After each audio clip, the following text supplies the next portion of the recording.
All right, cool. So I have given you guys the assessment template for the galvanic cells. I've kept this as kind of like a blank format so that way we can use it for all of our practice questions. But on the actual assessment, I will tell you what two things you are comparing against each other. I am trying to keep with my color code for the achieve, merit, and excellence. So achieve red, merit blue, excellence in green, but we are not going to cover the excellence today. And I will use maybe orange as kind of like my annotation color so that way you guys can kind of think about what we're talking about. All right, so I want to do the write-up for the electrolytic cell that we built yesterday, which is the one that had, I'm just going to move my video over. There we go. It was the one that had the copper sulfate with the copper electrode, and I believe that's an aluminum plate with aluminum, I can't remember what it was. Chloride, I think, is what I put into that solution. Are we good so far? All right, the other thing we noticed is that I had an iron bridge. So that's that piece of paper towel. And then we also had our little voltmeter just to measure it. And oh, you think it's backwards in the text, isn't it? I don't know. I have it backwards. Anyway, it's reading currently at 0.8 volts. So we do know that this is actually producing some electricity that we can actually use, which would be really cool. All right. So, little dance. All right, so what we are comparing for this write-up is we are doing Cu2 plus Cu, and the other one is Al3 plus Al. So that's what is our current write-up. And if we want, we can also annotate the image. I try to provide the images for you just to help you with visualization and things like that and just clarification. So just clarifications on what we had. We had copper 2 ions, aqueous in solution. We had a copper electrode, which is solid. We have an aluminum electrode, which is solid. And we have aluminum as my aqueous ion in that beaker. I'm only writing down the cation ions. I am not writing down the anions because they are not involved in this redox reaction, so I can ignore them. They are merely just spectators. Cool. The salt bridge here, remember that I use potassium nitrate. So I'm just writing down both ions there, and I'll talk about how their movement completes the circuit. Again, don't need to write it as part of the assessment. It's just kind of further understanding of material. We good? All right. So the first thing I need to do is assign the oxidation and the reduction reaction. This is a really different step compared to what you did with the electrolytic cells. With the electrolytic cells, you just put the anion over here and you put the cation over here. In this case, we actually need to use our standard reduction potentials to figure out which is the oxidation reaction and which is the reduction reaction. What I'm going to do, and I'm trying to just grab a different color, is I'm going to look to see where copper is, so copper 2 and copper, and I'm going to see where aluminum and the ion of aluminum is. So here's my, where'd you go? Copper, and aluminum is down here. Are we good so far? Oh, like already clicking. Okay, good. Now remember that this is the standard reduction potential. This is a spontaneous reaction. So the one that ranks higher is the stronger oxidant.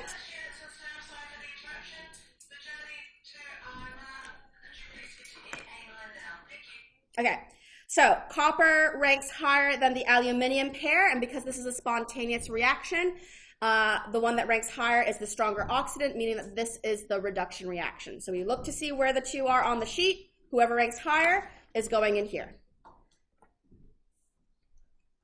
So I would write that we are, now the other thing to keep in mind is we're talking about reduction. So I want to start with the cation, gaining 2 electrons, becoming the metal.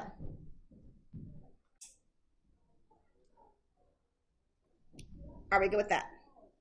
Right. On the flip side then is going to be the oxidation reaction.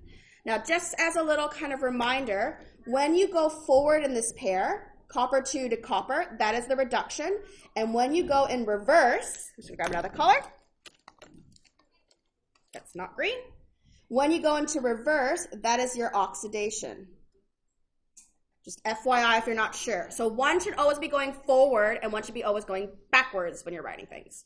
So when I write this one, I should be writing aluminium, Al, to Al3+. Again, that further matches with my redox rules. I see that this is losing electrons to become a positive ion. Are we good so far? Cool. The next thing that I need to see for an achieved is understanding how you assigned copper and aluminium. So you just need to write and say Cu2 plus Cu ranks higher on the standard reduction potential compared to Al3+ Al. And what if you want to add more detail just to show, you can add a note saying it was 0.34 volts and negative 1.68 volts respectively.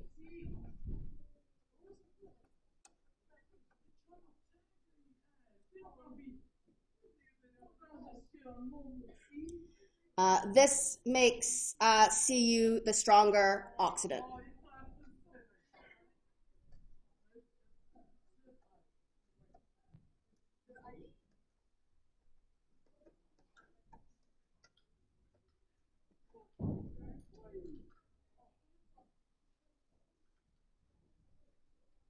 Therefore, it will be reduced.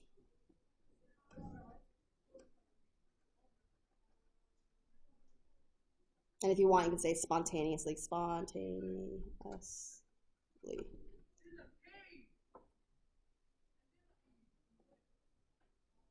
So you see what I'm saying? It's a little bit more for the galvanic cell, but basically all I'm looking for is, are you explaining what you have done procedurally, which is look at those two, see which one ranks higher. So you're just basically saying, I looked at those two numbers and I saw which one was the bigger number or more positive number. Are we okay so far? All right. This one here is define oxidation with specific number of electron transfers. So oxidation, again, this is the same thing, like copy paste from electrolytic cells. Electrolytic cells. Oxidation is loss of electrons. Al has lost 3 electrons. If you want to add some extra bits and pieces just to kind of show you know what you're doing, not required for the assessment, you could talk about oxidation numbers. Oxidation numbers have gone from 0 to positive 3. Increase in ON equals oxidation. Don't require it, but if you want to show that you really, really know what you're doing, that's something you can add. We good? All right. This one over here is talking about my reduction reaction. So how do I know something's reduction? Reduction is gain of electrons. Cu2 plus. So you see how I'm just grabbing what the reactants were. Has gained 2 electrons. Again, optional if you want to add, you can talk about oxidation numbers. Oxidation numbers have gone from positive 2 to 0, decrease in ON equals reduction. Not required, but adding it if you want to show that you know really, really well what's going on. All right, and then the last thing I need you to do for your achieved is tell me, does this process require or create energy? It creates. And that's all for the achieved. It's a little bit more than electrolytic. Cool. All right, backside. All right. So now what we want to do is talk about observations, and we want to talk about half equations and our E cells. So some things to keep in mind is we want observations both at the anode and at the cathode. Remember that the anode is where oxidation is occurring, and the cathode is where reduction is occurring. Remember, the way I taught you to remember it was consonant, consonant, vowel, vowel. Now, when we are talking about the observations at our electrodes, done? Okay. Let me grab you the sheet so that way we can keep following on with our notes. Here you go. All right. What was I going to say? Oh, so when we are talking about anode and cathode, we are talking about what is happening to the electrodes, the solids here. Now, in this case, with the electrodes, you are talking about whether or not things have gained or lost mass.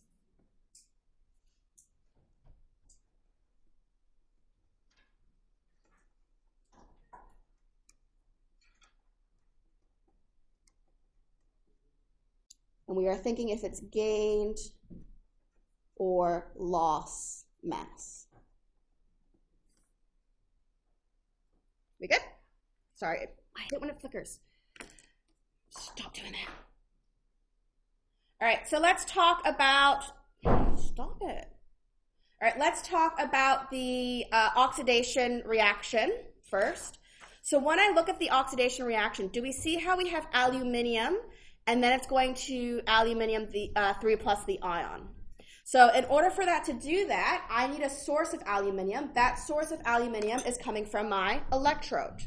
So that aluminium there is going to be reacting, and it's going to be basically, I wouldn't say the word dissolving because it's not actually dissolving away. It's reacting to form the aluminium 3 ion. So in theory, this one should lose mass. So I just want to compare to what we had yesterday. So yesterday when I weighed out the aluminium electrode, we had 18.36. I'm going to put on the scale today. We now have 18.33.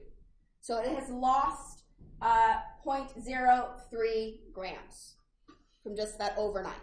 So that is because this aluminium has become the aluminium ion. All right.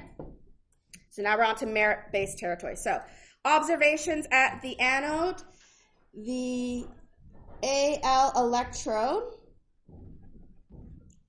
will lose mass because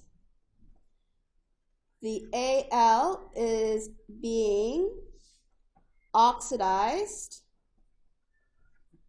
to Al3+. Now I just dropped some aluminium on my table. That's gross, and that's on my hand. Sorry, move that down. So that's why I was weighing it. In fact, I'm going to keep these guys going over the week so that next week we can actually see if there's like a really dramatic change. We may not see a dramatic change. All right. But I was actually surprised. The aluminium's lost quite a bit. All right. The next one is copper. So I'm just taking the copper one out. So in theory, should this copper have gained or lost mass? Why? Because it's being reduced. So the copper 2 ion should become copper. And so it should be coating onto my plate. We don't really see it because it's probably a real minor one, but you can see the one that's touched the solution looks actually quite a different color compared to the rest of it. So I'm going to stick it on the scale. Yesterday we said, stop doing that. It was 18.4 what? Stop it. Goodness. All right, so right now I have it at 18.39. It is lost mass according to this. I don't think it's probably terribly right. I think let's leave it in there for a bit longer and see what happens, okay? But in theory, this guy should be gaining mass. So let's write that down.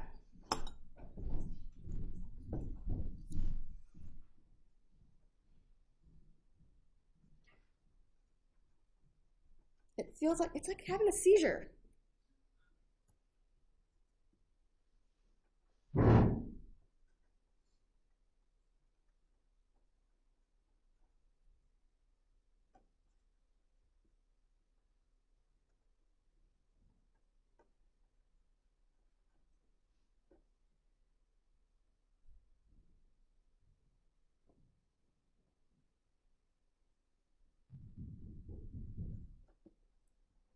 Cool. All right, I'll do this one as a color observation first because this one's a little bit trickier. All right, so the next question, or the next sort of section we're looking for is observations with the solutions. So we're basically saying, is there a change in the beaker? Because some of the ions you are looking at do have a color to them.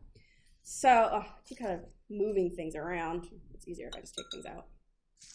All right, so taking that out, taking my salt bridge out. So, because my copper 2 ions are being reduced, would it be increasing or decreasing in concentration in my beaker? If the copper 2 ion is being reduced to copper, should I have more copper 2 ions now, or should I have less? Less, because it's being reduced. I'm losing them because they're going to be forming copper. So this is what's in solution. This is going to decrease because that copper 2 ion is becoming copper. All right. So I've got my solution here. It's not that noticeable at this point. That's why I want to keep it running for a little bit longer. We don't see a dramatic color change between my copper in the beaker and the copper that originally started. So I originally put in copper sulfate at 0.5 moles per liter. In theory, if I did like a quantitative analysis, I should actually see it being less than 0.5. Right now, I can't observably see anything different. So I'm going to keep it running because ideally this is going to just become more pale. So it won't be as blue. All right, so the solution becomes a paler blue because the copper 2 ion, which is blue, is reducing in concentration. I should say decreasing is a better word. Decreasing in concentration.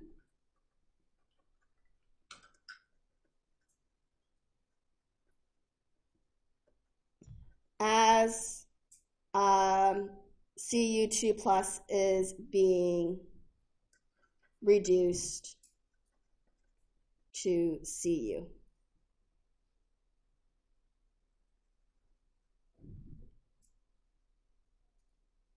Are we good so far with that? Cool. All right. The next one here is a bit trickier. And like I said, if you're not sure about colors and things, look at your resource sheet. I can see here that when I look for copper, copper is that pink brown metal, but copper as an ion is blue. Aluminium, when I look for it, is a gray metallic luster. Now, this is where it's going to start getting tricky. Aluminium in solution as an ion is colorless. Is there going to be any observable change in my aluminium beaker? No, because it's a colorless ion, so I won't be able to see anything.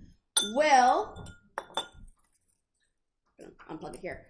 Is the aluminium concentration changing though?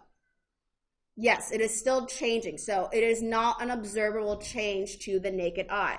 Again, if I did a quantitative analysis on it, I would see that the concentration of the aluminium ion increasing. Right? So no observable change, but still something's going on. So that's something that we're going to make a note of. Even though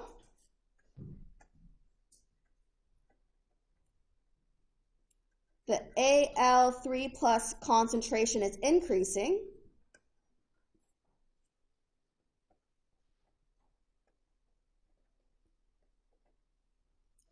due to Al being oxidized to Al3 plus, there is no observable change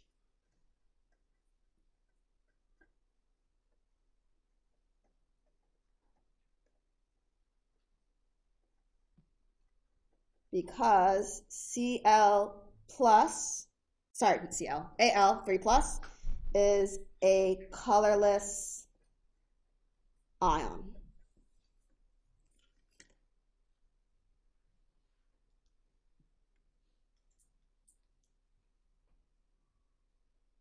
Cool beans?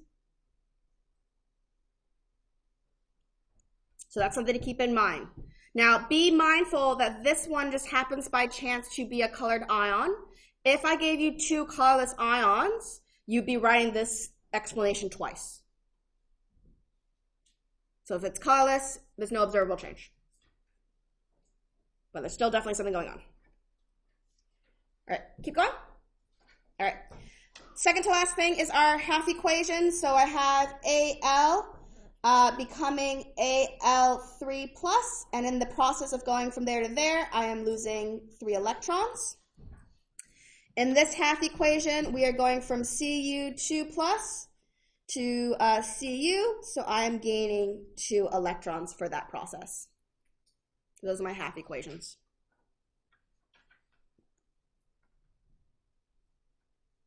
You should always have element to ion for the oxidation and ion to element in the reduction.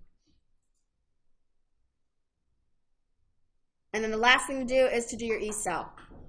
So the E-cell calculation, so you see in this case now it is the merit level stuff. There's a lot more stuff in our galvanic cells. I am doing the reduction reaction, which is copper, 0.34 minus the oxidation reaction. So there's copper, there's the aluminium, and that's negative 1.68. Negative 1.68. So you see how I'm doing a negative minus a negative? That is basically addition. All right, I'll plug it into the calculator. That minus a negative 1.68. Get an equal sign. My voltage then should be 2.20 volts. Now, I did not get that with my setup, so there's probably something going on that's creating some resistance. I'm losing voltage somewhere. It could also be this is at standard conditions, and with the standard conditions, it'd be like 1 mole per liter, and I don't have 1 mole per liter in there. So it's concentration as well. All right. Do we see how this number is positive? It will always be positive with galvanic cells. All right, I'll add that note.